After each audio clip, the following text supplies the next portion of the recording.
of the Tiverton School Committee for June 10th. If we could please stand for the Pledge of Allegiance. I pledge allegiance to the flag of the United States of America and to the republic for which it stands, one nation, under God, indivisible, with liberty and justice for all. If everyone could please stay standing for a moment. Our neighbors in Portsmouth are going through an unimaginable loss at this time as a result of the porch collapse at the Portuguese American Citizens Club last weekend. We're all aware of this. An event where people were celebrating one of life's true milestones, a high school graduation, turned quickly into a nightmare for everyone involved.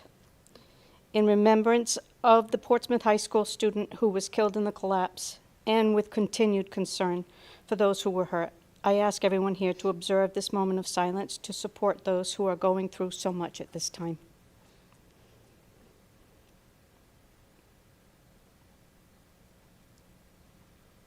Thank you. Thank you.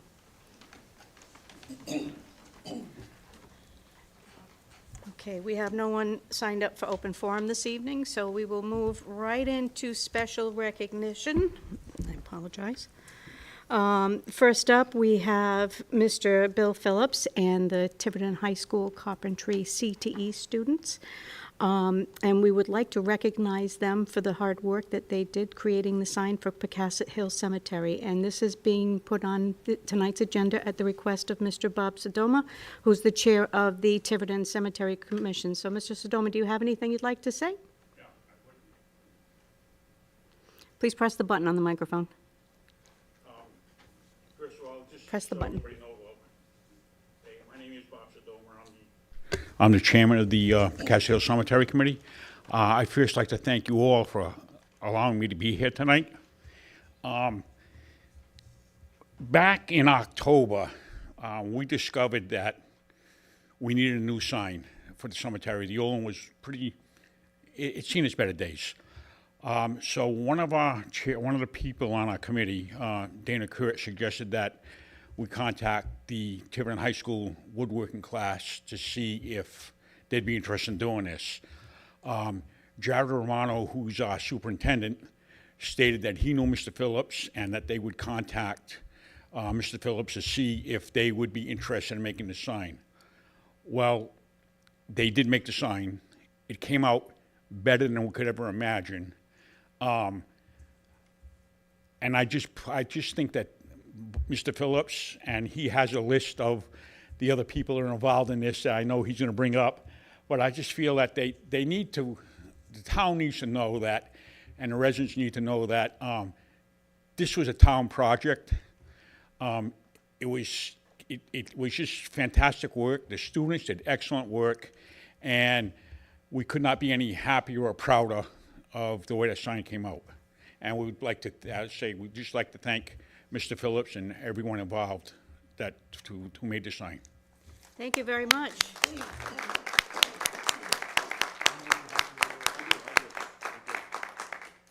I will be brief, but I was the lead person on this. This was a group project between the art students and Mr. Tracy, Mr. Gouch and the engineering students, and then my students, the carpentry students. The art students, they created the font and how the sign looks. Then they turned that over to Mr. Gouch's engineering students. They did all their magic. They punched it into the computer so that we have a manufacturing machine that routed all of those letters and all of that good stuff on both sides. And I have a couple of students here. You guys just stand up for a minute, if you would. Mr. Gouch is here as well. We have Cam and Jack. They were super involved with this project. Cam even helped install the sign just before our parade on the Tiverton Celebrates Day. So just overall a really great project. The kids were excited to do this. We've done a couple of other projects in town. It's great when we can, kind of use all of the equipment and some of the knowledge that we have and all these super students. So it really is a fun project. Thank you. And I will say one more thing. in the Carpentry CTE, we have, approximately 15 or 20 partners, educational partners. They donate remnants. Sometimes it could be mahogany or gallons of paint or, things like that. So we're able to store that in one of our steel buildings out back, and we're able to use that type of material. So it really didn't cost the cemetery commission anything. It was just, we're getting some nice supplies from our partners, and we're able to use some of those things, and it's a win-win for everybody. So thank you very much, and we'd be glad to help out anytime we can. So thank you very much. Thank you. I just want to add one thing, because I was honestly tickled pink when Mr. Sedoma reached out to me.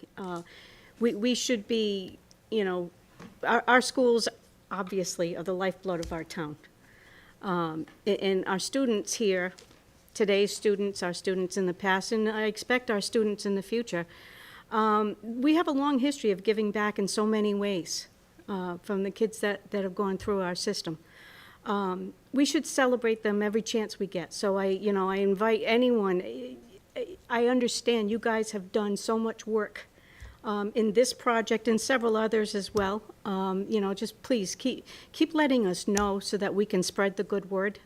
Our town, we need to act together, right? And this is one shining example how that can be done. And again, thank you, Mr. Sedoma, for bringing it up. Does anyone else have anything they'd like to add? Go ahead, Kip. Just waiting for Jocelyn. This is beautiful. I love the lettering on this. It's great. Thank you for the picture, because after hearing about how great this is, I would have to go down to the cemetery tonight after the meeting and check it out. So I appreciate this picture. It's always nice to look at something like that. Again, great job. Thank you to the suppliers that supply the wood and the paint for this, and the equipment, and your guidance, and the students. Obviously, they really put a lot into this, and it shows. So thank you very much. Mrs. Pavo? I'd just like to say that this is only one example of our school pride and our community pride. Our students, our teachers, they take pride in everything that they do. When they get together with the students and help the community in a way they can, it makes me feel very, very proud to be here. Thank you. Thank you, everyone, for this effort, and thank you to the business partners that support the projects that you all do. Thank you. Excellent work. Kudos to everyone, and thanks again. Thank you. Okay. So next, we have another reason to celebrate. I suppose we could say celebrate this evening. We have a retirement recognition for Dr. Sanchioni. At the end of the school year, we have a celebration every year for not only our teachers attaining professional status, but also our retiring employees. And this is something that Dr. Sanchioni himself put into place a few years back. He started this tradition, and it's one of several, honestly, that I hope will continue in the future, well into the future. With Peter's retirement date right around the corner, it's our turn to celebrate him and the many accomplishments that the Tiverton Public Schools have made under his leadership. And those, this is not an all-exhaustive list, but it's what we could come up with on the spur of the moment here. Improved graduation rates, AP honor roll recognition for the high school, outstanding NEASC accreditation rating for the high school, which is as high as you can get. We have high post-secondary placements, up to 74% in this current year.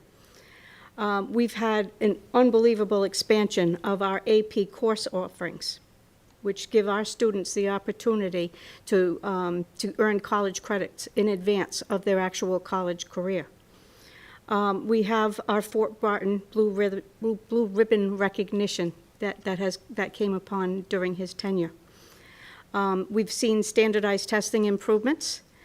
Obviously, CTE expansion. That was something that didn't even exist when he came to us in 2018, and look at where we are now. I mean, tonight's celebration is just an example of that. The digital transformation, it's not lost on anybody, mostly myself, from where we were 7 years ago as to where we are today with respect to technology. And obviously, part of this is in thanks to our current technology director, Danny Andrade, but certainly with Dr. Sanchioni's leadership, this is, one of our shining moments, I feel, as a district. Robust staff professional development. We put aside time every year to make sure that the staff has the latest and greatest in techniques and some of the more modern aspects of teaching. Multiple school safety upgrades. We've enhanced our safety in all of our buildings. And this is no small feat, and it was under Dr. Sanchioni's direct leadership. The fitness center and the locker rooms, we all last fall celebrated the opening of that facility. We all know that the condition that our locker rooms were in prior to that work was deplorable. It was, as old as this school was, and there had been no attention paid over the years. And now what we have is a beautiful facility where, sports teams can come in here and say, wow, you guys have a nice place, as opposed to, oh, do we have to go in there?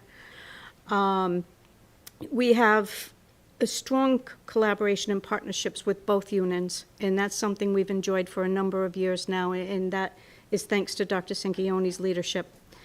And then last but certainly not least, professional learning communities. This is something that a term I had never heard until the last few years, where Dr. Sanchioni implemented this practice where teachers can collaborate with one another. And when they are able to work together, it's all going to benefit our students, and it has shown in the results. So I thank you for that. As a member of this committee throughout your tenure, Peter, I want to thank you for your dedication, your collaboration, and your professionalism, even in the face of adversity, because Lord knows we've had a little bit of that. On a personal note, I want to thank you for always answering my calls and doing your best to answer my never-ending barrage of questions and feedback. While I have been the chair, he's been nothing short of collaborative, always putting the best interest of our children first.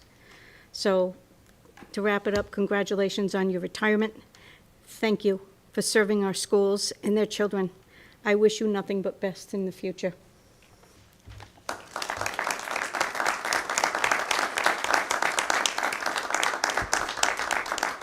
And the cheesy parting gift that he instituted as part of his tenure here, he will get to enjoy now into his future. Thank you. Please. Recognize that. All righty. Thank you, everyone. So we will go ahead on to our consent agenda this evening. We have school committee minutes from March 25th, May 13th, both regular and executive session. Special meeting minutes from May 27th, both regular and executive session. We have correspondence, under correspondence, the policy subcommittee minutes from April 10th, and a school committee resolution from East Providence speaking to Senate Bill S0113. Lastly, we have a staffing overview summary and our June enrollment report. May I have a motion to accept the consent agenda? I'll make the motion to accept the consent agenda. I have a second. Second. Is there any discussion? Okay, all those in favor? Thank you. All right, next on the agenda, we have policy approvals. We have second read on two policies this evening, Policy 1201, McKinney Vento Homeless, and Policy 566, Classroom Observation. Both are second reads. We discussed both during the first read. Does anyone have any questions remaining at this time? Okay, do I have a motion, we'll do it separately, to approve policy 1201, McKinney Vento Homeless? I'll make a motion to approve policy 1201. I have a second? I'll second. Any discussion? All in favor? Okay, 1201 is approved. I do have a question. Mrs. Kraeger, you did put on the agenda, it's to replace 1200. We would need a separate vote to decommission 1200, so we're going to put that on the agenda next time. If everyone could just make note of that. All right, so policy 566, classroom observation. Do I have a motion to approve? Motion to approve. I have a second? I'll second that motion. Any discussion? Hearing none, all in favor? Unanimous. Thank you very much. Okay, moving on to general business. We have a Master Gardeners Program at Ranger School. I see Ms. Mullen in the audience this evening, and Ms. Griffith. Come on up.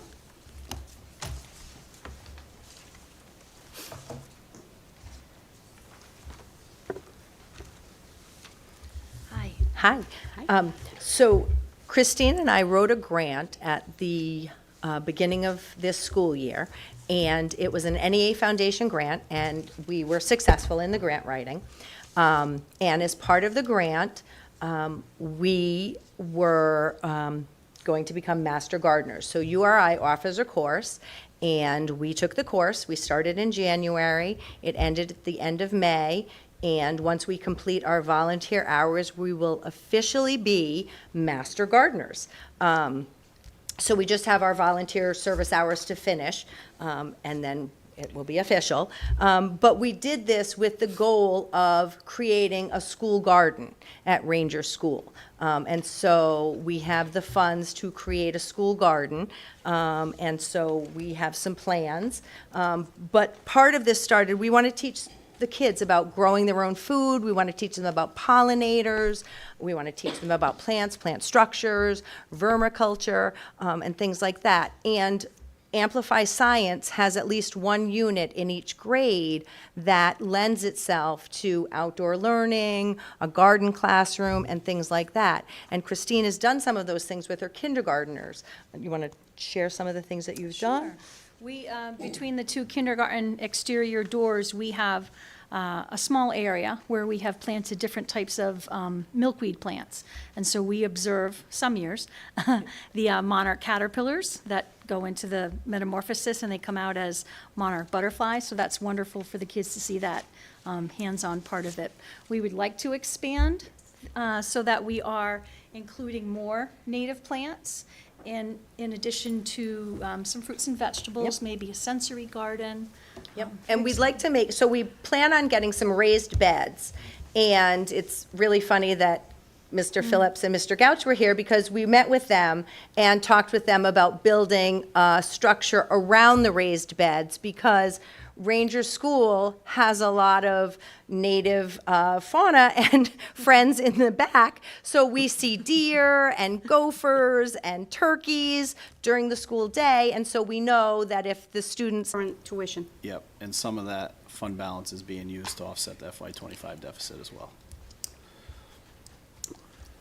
Well, that's a separate conversation. Yeah. Okay, all in favor? Thank you. All opposed? 4-1. Thank you. Thank you. All right, next up, we have vote to approve athletic turf maintenance bid and contract in the amount of Run in $22,000. May? Yeah, Okay. they gave us basically a free month because they're servicing the school department the same day they service the fields. So basically what they do is they were here this morning, and then in the afternoon, they go to Pocasset and do those fields, not the school. Again, the town controls the Pocasset fields. Okay. My concern is that this is going to cause an issue with the union. It is Article n- 9 says we can't use any, So Article 9.1 says we can, as long as we have a full working staff and with no part-timers. And number 2, it also says that we can do this per athletic fields. Can't do this I can't hire someone to cut the Tiverton High School grounds, but I can hire someone to do athletics because it's extracurricular activity. And this has been discussed with the union as well.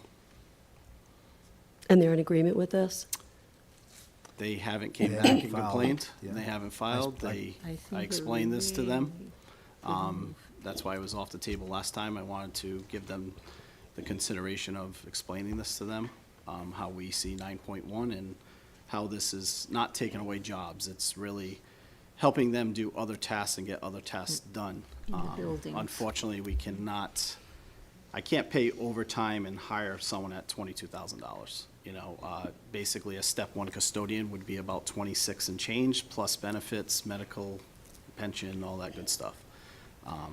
So this is a way to handle our maintenance of our fields. Just to give you a scope of one day's work is, there could be 2 games going on, and we have a half custodian along with Mr. Mendes who need to cut fields, line fields, weed whack, blow. You cannot do that in 48 hours, 428, I put that together. So with this help, you have Mr. Mendes lining fields, you have Kevin cutting the outside grass. That would be on the other side of the fence, basically, and doing those things where it's now keeping, I'm just using the high school as an example, now it's keeping the 2 custodians that used to help out inside the building, getting the building clean. So, I understand the logistics. I just want to prevent a possible lawsuit. In essence, if that was to happen, we would lose. Yeah, We'd be paying twice for the same service. Has That's- Mr. Scungio looked at this? looked at the contract? Yeah. I can't remember if he did.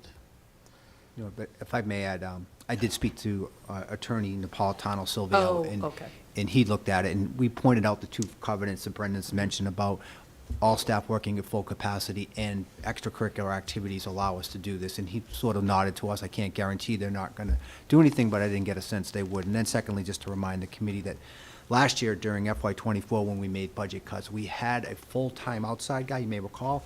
We cut that to half-time, so he's half in and half out. And we're just learning that, as we continue to cut staff, these are the byproducts, that things can't get done. And this is something that has to be done.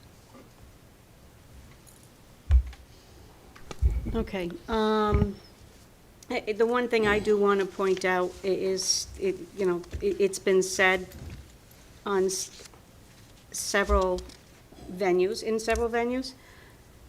the condition/curb appeal of our schools is really something that's so critical in order to maintain our enrollment. You don't want people saying, oh, look at that Tiverton High School football field, what a dump, right? We all recognize that. We've made the commitment to athletics, so we have to maintain that commitment to keep the facilities, including the grass, up to par. So I am in full support of this. Is there anyone else that has any comments they'd like to make? I do. Go ahead. Not only does this ensure that our fields are in top-notch condition, it's going to help the interior and exterior of these 2 buildings, of these schools. I've had several people, approach me in the grocery store or at the I park. think we all live in the grocery stores in Tiverton. I don't know. My husband tells me I go to the grocery store too much. But that's where I talk to people. We're targets. This is going to help the custodians be able to do the work that they were employed to do. Not that the fields and the outside is not, I am so in favor of this, because I've seen the conditions of these fields go downhill for many, many years. This is going to take stress off of the custodians who need to go in and paint or fix doors or do whatever they do. I see it as a win-win situation. That's my personal opinion. Thank you. Anyone else? Okay, if there's no other comments, I think we're ready for a vote. All those in favor? Opposed? Okay, 4-1. Thank you. All right, next up, we have item E, vote to approve first student transportation contract. Mr. Andrade? So in front of you, you have your transportation agreement, pretty lengthy, but a couple things to point out. One being, the term is over 3 years, with the renewal option of 2 years. However, First Student did not budge on the year-over-year increase in that 4th or 5th year. So right now, I am only proposing to approve the 3-year. We can visit the later years, the 2 additional years later anyway. But my thought right now, if I had to make an answer, I would be staying with the 3 years and probably going out to bid instead of going into the 4th or 5th year. Next is they are taking over statewide transportation, as we discussed, for significant savings for statewide of almost $200,000, as the budget reflects. Part of this, I did some negotiations where, long story short, they're offering us a $12,500 credit on our first invoice. That's kind of their good faith estimate, because there was some pricing that other companies were cheaper than them. That's the idea around that. And they were willing to work with that. So that was, I thought, a good peace offering, if you would. Lastly is, there's a section, I don't have it in front of me.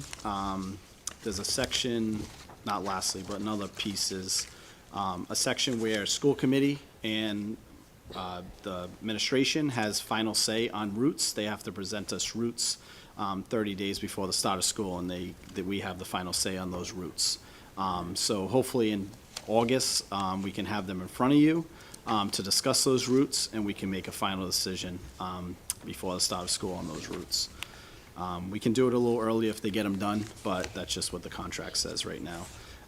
The other thing was, I did a fuel adjustment working with Attorney Scrungio, and we adjusted the price to 6 cents per gallon difference. We used to be at 4. It's not much, but with the fluctuation of gas, 6 cents is better than 4, obviously. And that was using a fuel adjustment consultant with our consultant team that we use for this contract.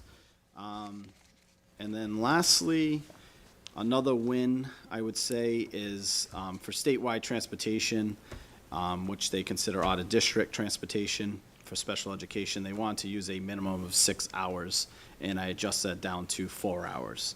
And they accepted that with excess hours billed in 50-minute increments. So, as you guys know, based on this upcoming year, there is a 3% increase, 4%, and then the 5% for the optional years.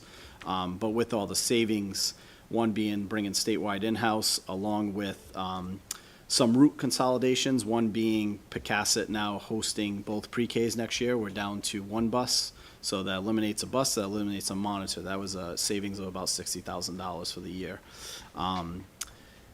We are in conversation with partnering with Bristol Warren. Portsmouth was in the mix too, but their out-of-district placements have decreased. So they don't have as many, so they're going to stay with statewide. But we hope to partner with Bristol Warren, and that could include some additional savings. But as of right now, we have to proceed accordingly with this contract so we can start using them instantly for our ESY summer program. That's usually part of statewide. Any questions? I'll start first, Do we have Madam a- Chair, by making a motion to accept the Thank you. recommendation of Mr. Andrade. I'll second.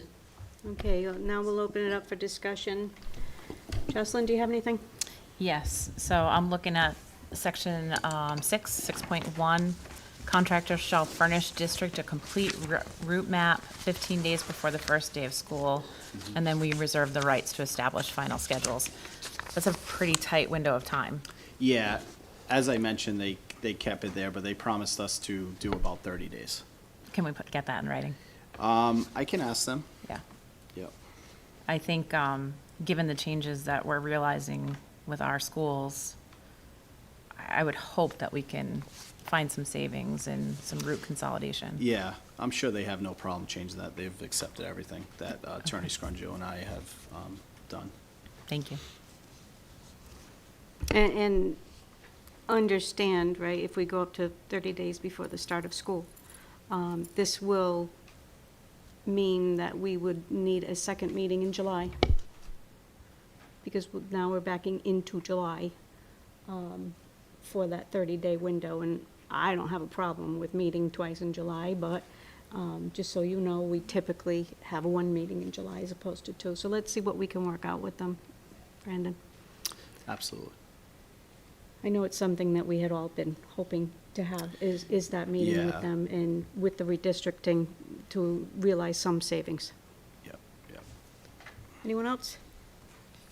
I just want to comment, Brendan, this so long has been just such a huge expense, and I know we had talked about it at one of our finance meetings, and we'd talked about it before, how much work you've put into digging in this contract, working with them, trying to find those savings, bringing back that out of state, and I just want to, commend you. I understand it's your job, but commend you for all of the hard work, because this has just been a lead balloon for so many years, this contract, and I love the direction it's going into. Yeah, I appreciate that, and I will mention that Miss Kraeger and Miss Olette, along with Peter, have a lot to do with it too, with obviously special ed, so I thank them for a team effort in getting this in-house, and I hope it succeeds its expectation, so I can't speak, but hopefully it succeeds. All right, thank you. So we have a motion, a second. Any more discussion? All those in favor? It's unanimous and approved. Thank you. Okay, next up, Mr. Andrade, we're going to keep you on the hot seat this evening with the FY24 audit presentation. Yep, so we did complete the audit report in May. It was presented to the town council at their, what are we in, June? So their May meeting, not their not last night's meeting, the night before, the meeting before last night. There was no findings. It was a clean audit opinion, and we complied with federal funding, specifically IDEA. That was their audit. Every year per ride and federal funding, they have to do a audit report on a certain fund. They pick 5 funds. The school got picked for 2. IDEA was the biggest. The town was the other 3. But the school had 2 of the 5, and both had no findings. We did make some, I wouldn't say significant, but we did make some changes. We had some audit adjustments. As you know, I wasn't here for FY24, but I did complete the audit when I came on board. It did take a little bit of time since I was new to the school department, and the audit firm had a new manager on the audit. I believe the previous audit manager was on the audit for 5 years, and they had a switch. The partner was still the same, but thanks to Denise Surratt as well, it was a team effort in getting this done for town of Tiverton. So any direct questions you may have, I can answer, or if anything comes about when you read this long audit document, please feel free to email me, but I can take any questions this evening. There will be a quiz. I have a quick question, Sure. really quick. Okay. So this is done annually? This is Correct. not the audit that the town wanted of the school committee? Nope, that's a separate audit. Okay, so this is So done the- separate, okay. Yeah, the town audit was with Markham, who is now CBIZ. Okay. That was more an internal control audit. This is a annual financial report that is required by the state of Rhode Island. So this gets sent to the Auditors General for review, Division of Finance, et cetera. And it's done annually? Correct. Okay, thank you. Yep, the reason you have 3 reports is there's the annual financial report, UCOA is also audited, and then you have your single audit report.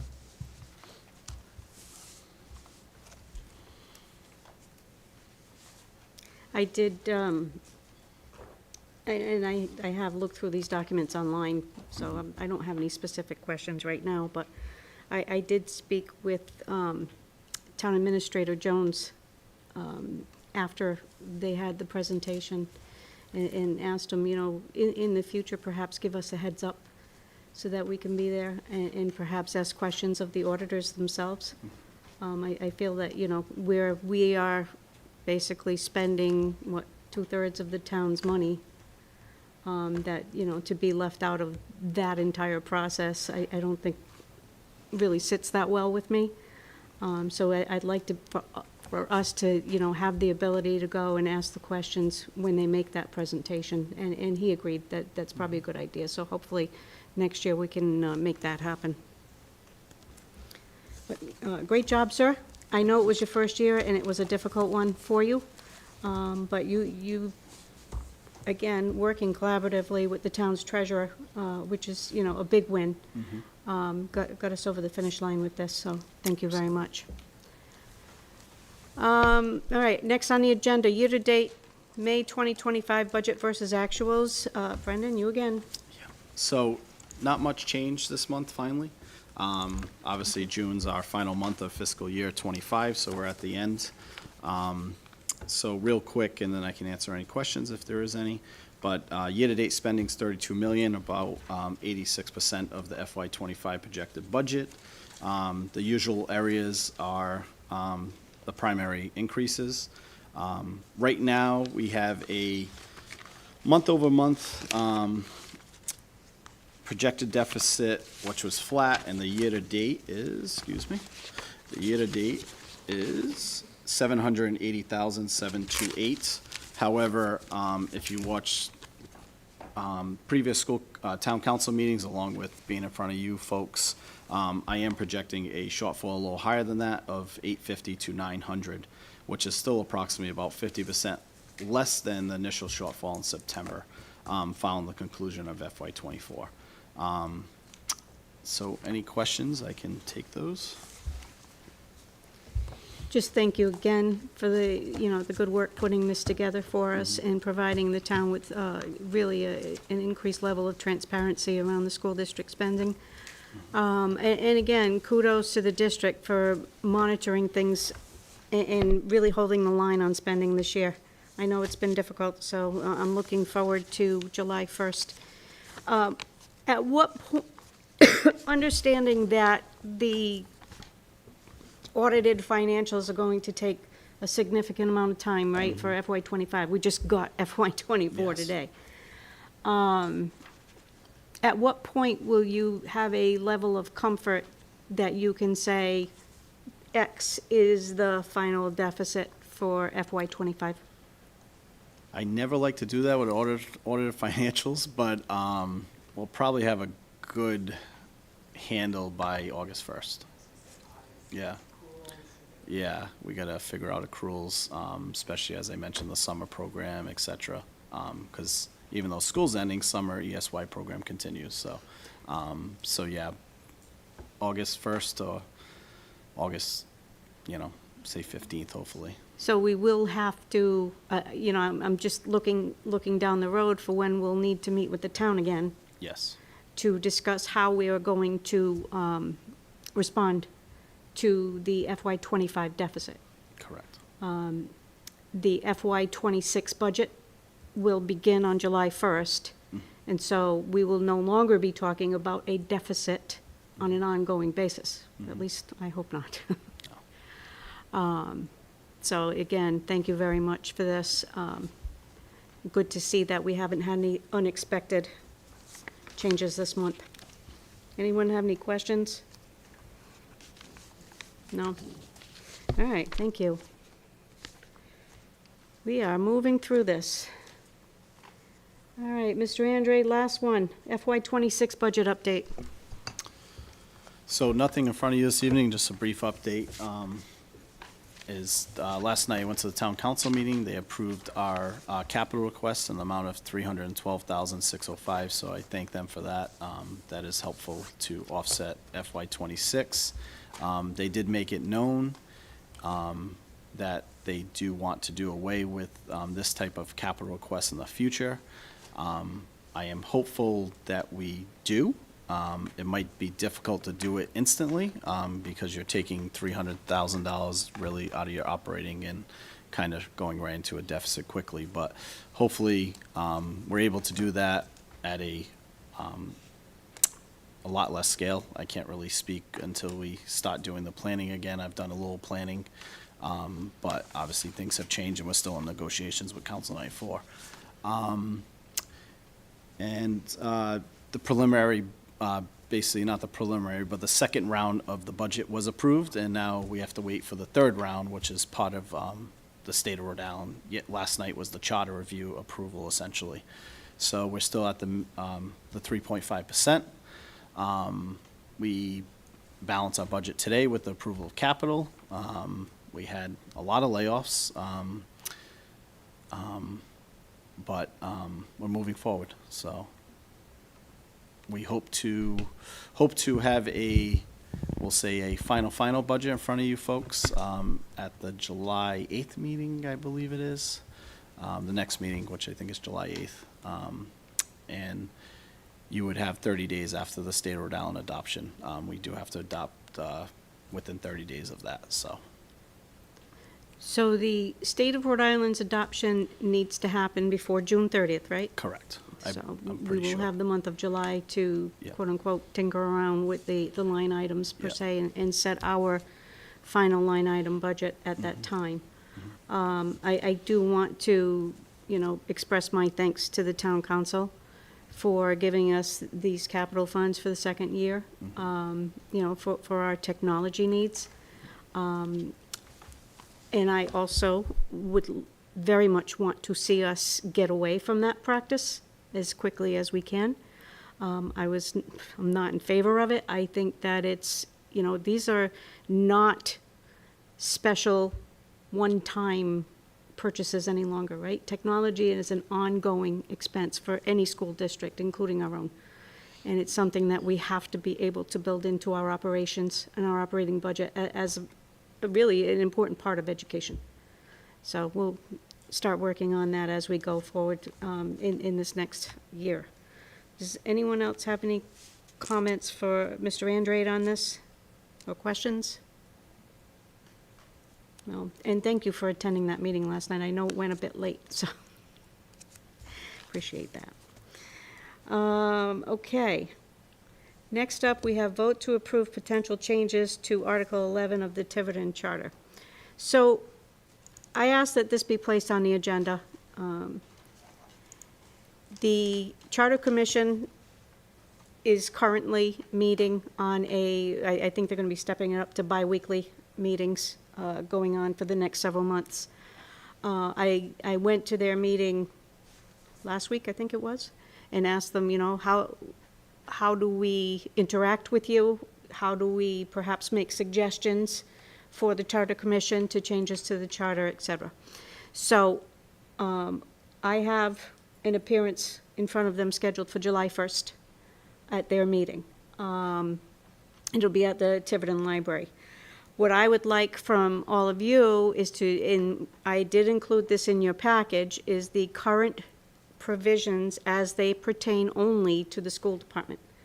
Obviously, as residents of Tiverton, we may have interests in any number of articles that are in the charter, and that's fine.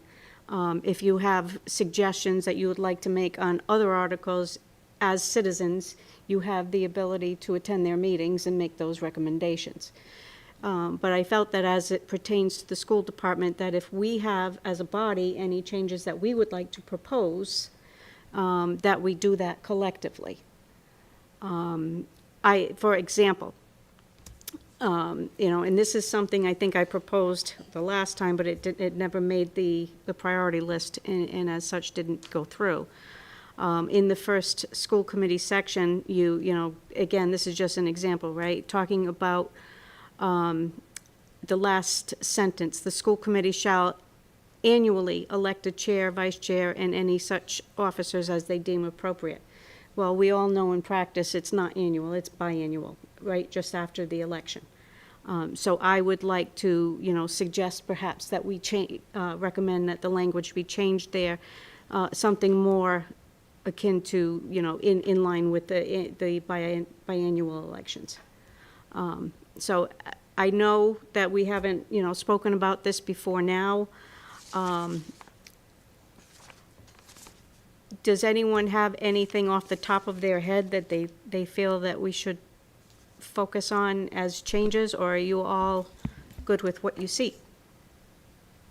I guess my big issues are the budget ones, which aren't in this. So that would be a separate conversation for me to show up and discuss, but because we're just focusing on this, right? I think as a body. Right, okay. That really should be, and is the limit, right, to what our business is. As, again, as citizens, we all may have opinions on other articles, and to your point, I also have. I just like to see it done.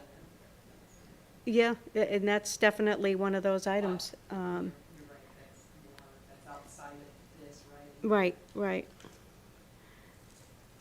So, again, I will intend to attend that meeting on July 1st. We will be having another meeting next week. Do we want to come back and discuss this briefly? If anyone has suggestions that they would like to see incorporated, and I'll be happy to bring those to the Charter Commission if we all agree. Yeah, that's Does that fine, but sound- I do wonder, Madam Chair, is if we really could, since you're going, as our representative, if the majority agree, discuss the issue with the deadline. I mean, that is, it impacts us, it impacts us every year. We have to do layoffs by June 1st. And I don't think that, I mean, if the majority are in agreement, I don't think it would be out of bounds to ask our chair, who is going, to explain that to the body. I don't know that they can do anything about it, but just explain to them the difficulties that we experience because of that deadline. In full transparency, I had planned to address that Well, issue now you as can- a private citizen. Now you can But go as the chair. I can, if you all feel that, because it's a concern, right? Mm-hmm. We have a June 1st deadline for layoffs every year. And Council 94, 2 weeks before the close of school, which is almost June 1st. pretty much the same, Right. right? And where we don't have our appropriation with lockdown certainty, there is a certain amount of Yeah, angst. I just think that, if there's no objection, that it's appropriate for the chairman of the school committee to, as a representative of the school committee, to, at least explain to them the difficulty that puts in before us by having that date be so late, and any improvement they can make on that date would be an improvement for us. I'm happy to do that. Are there any other, again, if you have any other changes, I can put it on our agenda for our next meeting. And it can be as much as, do you have changes, yes or no? And if there are none, I will just continue and move on. But I do intend, just to say, that I will ask for the changes to the annual versus biannual language. Let's get it in line with what current practice is. That's all I have on the charter issue. So are we taking a vote to, can I have a vote? You know what, let's table the vote for today. We'll put it on the agenda for next week and handle it at that time. But that's the background, and if everyone could give it some thought, I think I would appreciate that very much. All right. The next two items we are going to take up after executive session, and that would be first to vote to approve administrative contracts, and then second to vote to approve one layoff and one non-renewal. So at this point, the announcements for future meetings, we have a meeting here tomorrow night, June 11th, at which time we are going to, we intend to celebrate our state champion girls softball team, and I love the celebrating, and they're putting our school in such a positive light. I couldn't be any happier for them. And we will also at that time take a vote to appoint our new superintendent. So that'll be a special meeting. That'll be here tomorrow night. Our normal next meeting is scheduled for June 8th. However, I will be looking to schedule another meeting next week so that we can ratify the new superintendent's contract prior to July 1st. And so what I will do is reach out to you and see what everyone has for availability next week. After that, we do have currently, our next regular scheduled meeting is July 8th. And we'll leave that one there for now at least, and talk about that. Madam Chair, because I was absent at the beginning before we move into executive, Yep. Dr. Sanchioni, I just want to express my very best wishes to you in your retirement. I have nothing I was listening to in the car that I certainly can add to what Chairman Farnworth said, but my very best wishes to you and my utmost thanks for your commitment to our students. Thank you. All right, so at this point, we are going to go into executive session. Any individuals being discussed in executive session have been given advance notice and an opportunity to have such discussion in open session. I would like a motion to enter executive session under Rhode Island General Law 4246 5A2, administrative contracts, 4246 5A1, a non-renewal, and 4246 5A1, superintendent candidates discussion. Do I So have that moved. motion? Second? Second. Deb? Yes. Kim? Yes. I'm a yes? Yes. Yes. Okay, we're in executive. Thank you.